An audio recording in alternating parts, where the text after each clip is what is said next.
ప్రభు సందులో క్షమాపణ పొంది ప్రభు దగ్గర అడిగి వారి జీవితాన్ని సరిచేసుకుని వాళ్ళు ముందు వెళ్తారేమో. మనం మంచిగా ఉన్నాం, నమ్మకంగా ఉన్నా, నేను కరెక్ట్గా ఉన్నా, నేను పర్ఫెక్ట్గా ఉన్నా, మొదటి విశ్వాసం ఎప్పటితో విశ్వాసంలో ఉన్నా అనుకునే మనమే విడిచిపెట్టబడే దుర్గతి వస్తుందేమో గుర్తుపెట్టుకోవాలి. ఈ సంవత్సర ప్రారంభంలో మన జీవితాలు ఎలా పరిశీలించుకోవాలి. సంవత్సర ఆరంభంలో బాగుండడం కాదు, సంవత్సరాంతం వరకు జీవిత ఆరంభంలో బాగుండడం కాదు, అంతం వరకు రక్షింపబడిన మొదట్లో బాగుండడం కాదు, చివరి వరకు ప్రభుని మనం ప్రేమతో వెంబడించుట, ప్రభుని ప్రేమించుట, ప్రభు కొరకు జీవించుట, ప్రభు కొరకు క్రయం చెల్లించుట అనే జీవితం మనలో లేకపోతే మన దీపస్తంభము తీసివేయబడుతుంది.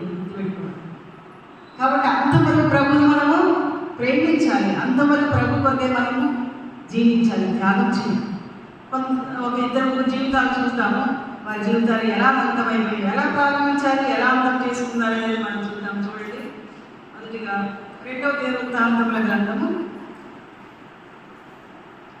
14వ అధ్యాయం. ఇక్కడ మనకు ఒక రాజు కనపడుతున్నాడు.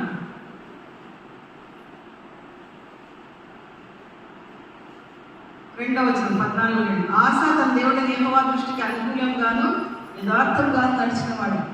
ఆసా రాజు, ఇశ్రాయేలు యూదా వారికి రాజు ఆసా.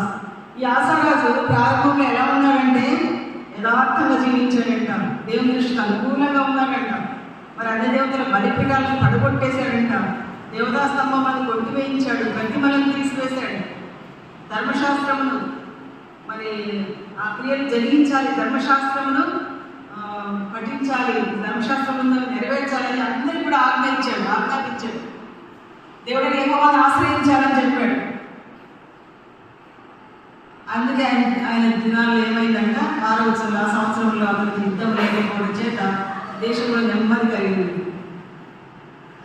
కాబట్టి నెమ్మది ఉన్నారు, దేవుని ఆశ్రయించినంత కాలం వారు నెమ్మది కలిగి ఉన్నారు. అయితే నెమ్మది ఉన్నాను, దేవుని ఆశ్రయిస్తున్నాను కాబట్టి నాకు ఏం కష్టాలు రావు అనుకున్నాడు ఆసారాలు, అనుకుని ఉండొచ్చు. కానీ ఏమైంది చూడండి, వాళ్ళు అనుకుంటున్నారంటే మనం ఆశ్రయించినందుకు ఆయన మన చుట్టూ నెమ్మది కలిగేసి ఉన్నాడు ఇవన్నీ అనుకుంటున్నారు. కాబట్టి వాళ్ళు పట్టణాలు కట్టించుకుంటున్నారు, చాలా బాగా కట్టించుకుంటున్నారు.